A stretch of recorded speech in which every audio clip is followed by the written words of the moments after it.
You've been busy. That's not painting. She knows about us. What am I gonna do? I made a plan to save us both. If we sink together. There's nothing without risk. What have I done? Never underestimate God. He forgets nothing. I must find her. Hey everybody, welcome to What the Flick. Matt, Alonzo, Christy, they saw Tulip Fever. I'm allergic to tulips. We paid money for it. We went to matinees because they did not screen this for us before it opened. No, some people got to see it, but really? Yeah. Well, there were screenings? I had a critic who literally had to get Weinstein to set up one in their office for him for the wrap. Okay. But yeah, we did not. We paid to see it like good citizens, and I was among. There were 4 people in my theater when I saw this. 8 and 9, yes. Yeah. So this is based on a best-selling novel that I will now never read, and is sort of famously tortured. Production with it was shot in like 2014 or something. Long time ago. It's been knocking around and they've moved the release date a million times. And clearly at one point this was going to be like big Oscar bait movie, and now it's a movie that opened on Labor Day weekend. So go figure. So it's 17th century Holland, and a young orphan is married off to a wealthy merchant, but cannot bear him a child. And when he has their portrait painted, she enters into a torrid affair with the painter. Blah blah blah. Tulips. Take a look. I've decided to engage the services of a painter. Put your brush to capturing my wife. You've stolen my heart. And you've stolen mine. I could take you away. He would find us. He would not stop looking for me unless I was dead. I'm going to have a baby. If you throw me out, I'll tell your husband what you've been up to. First to flower, first to fall. I was just looking up really fast what else he has done. The other Boleyn. Oh, the other Boleyn girl. Yeah, there's no, which at least that was a kind of a trashy, fun movie. You know? Somebody makes a reference to the Boleyn horse, but nothing like that here. So this feels like a lot of different movies crammed together and not very artfully. And one time when Bibbs was on here, we were talking about some movie and I'm blanking on what it was, but he was saying, I don't care about the tortured history of it, I care about what's on the screen. But I feel like with this movie, it's so clear that there was a tortured history, even if you did not read about it in the trades or whatever, because it is so disjointed. It is so off tonally, from veering between the different kinds of movies that it maybe wants to be. You have a great supporting cast, including like Judi Dench and Zach Galifianakis, who have a scene together. Yeah, quickly. Yeah, if you've longed to see Judi Dench and Zach finally Galifianakis together on the screen at long last. So you can tell that like they're trying to pull it's pieces a lot and of make it chunks work together that don't fit. Yeah. Like, so what is this? Is it an awards aspirational period drama? Is it a screwball comedy? Is it a like would-be Shakespearean tragedy? Is it a tale of ribaldry? With boobies, there are boobies. There's a lot of the sexy moments are kind of ridiculous for the most part. And I'm sorry, Dane DeHaan. You don't get it? Get it together, man. You're a good actor, but these are not, this and Valerian, these are not your wheelhouse. I like Valerian. Yeah, I like Valerian. Was strange, and I liked it. I had fun but with did that. you like Dane DeHaan in Valerian? That's the thing. No, I like Valerian. I like the creatures and the stuff and the world but Dane DeHaan is wrong for that role and he's wrong for this role. Like he's a good actor. I like Dane DeHaan, but this is now 2 movies in a row where it's like you are not that rakish, Harrison sex Ford, pot guy. Speaking of Valerian, Cara Delevingne is also in this movie, although they are never together. Briefly, and it's funny. Dave was pointing out that the big full-page newspaper ad that had like the faces and boxes at the bottom of all the, Matthew Morrison and Christoph Waltz, they did not give a box to Holiday Granger, who's the best thing in the whole film. movie. I would tend to agree.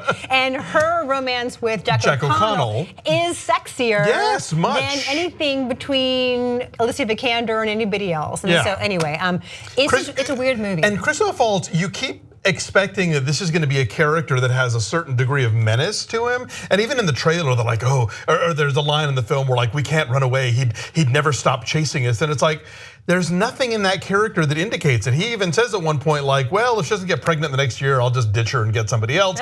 but there's no like. That Christoph Waltz thing that he brings to movies the where menace. there's the menace. There's no menace. This guy is a total, to use a word I really hate, cuck. He is, he gets led by the nose constantly, is lied to, falls for it, and is kind of a wuss. Yeah, and you so kind of feel for him. Yeah, he's a blowhard. He's kind of pompous, like the sound of his own voice. Yeah. But he's not a bad person. So so the portrait that he has the Dane DeHaan character come in to paint, whatever. He wants to stand and look very, very valiant. But Alicia Vikander, having been raised at a convent. Right. For the beginning at least, is super pious and is worried about the painting vanity being an offense to God as an expression of vanity.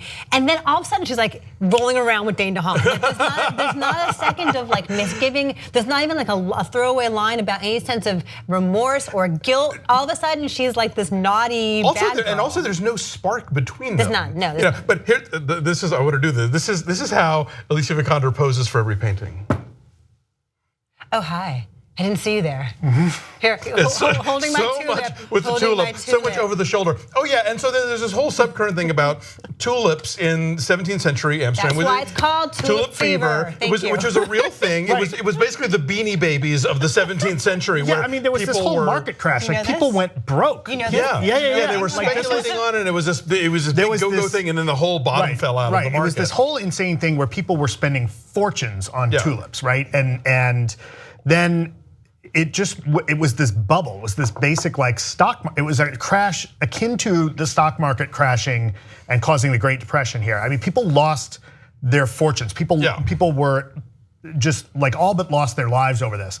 And so it's really disappointing that there's something ripe for a screwball comedy that akin to something that you see in Trading Places to really get into this and talk about how crazy it was. I think like what you were saying, there are a lot of different ways you could have approached this story, and I had this problem with the movie I saw at Venice, where it's like, let's do all of them. Yeah. Let's do the screwball comedy and the period drama and the sexy romance and the da-da-da-da. And not only are we not doing those individual pieces well, they don't fit in any way that makes any sense. They don't, yeah. And then like, I just had to laugh out loud. There's a whole subplot about like a pregnancy. Oh God. And someone is pregnant and someone else pretends to be pregnant. Yeah. And we're just gonna, literally, I'm gonna put a pillow under my dress and no one's gonna know. Like something out of Three's Company. Yeah, and there's and two fake deaths. Oh yeah. It's very complicated. I think it's like, I think it wants to be Shakespearean though. Like, are you actually dead? Right. Did you actually drink the poison? Well, I think it wants to be like they that. have to be going for Shakespeare. Well, Shakespeare in Love anyway was co-adapted by Tom Stoppard, who wrote that,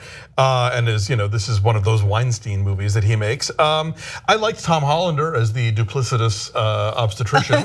He's always fun. That's the movie to see. The duplicitous obstetrician. Yes, I would see that movie. In a second. He's rakish and roguish and all that. Yes, totally. Make him the painter. You know, I'll buy it. Anyway, so this movie isn't even like the catastrophe that you might hope it would be for a film that was on the shelf this long. Right. It's just whatever. Yeah, I'm saying 3.5 because like production value wise, it looks pretty great.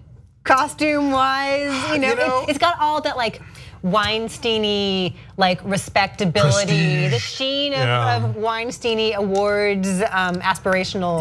I was gonna say 2.5, but now that would make it worse than Home Again, and so I have to give it at least a 3 because you're right. The period detail is good, and there's a couple of fun performances. So I'll say 3. So it's a 3.3 from us. Judi Dench can't help but show up and be great and have a couple of good little quips. I mean, I don't get, what was Zach Galifianakis supposed to be like? His guy Friday? Is that who his drunk buddy? Yeah, he was like his Bluto, his basically. drunk hanger-on. Who the hell knows? Anyway, Tulip Fever. Tulip Fever. We had to go see it. So if you're curious after all this time, go to a matinee. Or don't. Don't. Bye.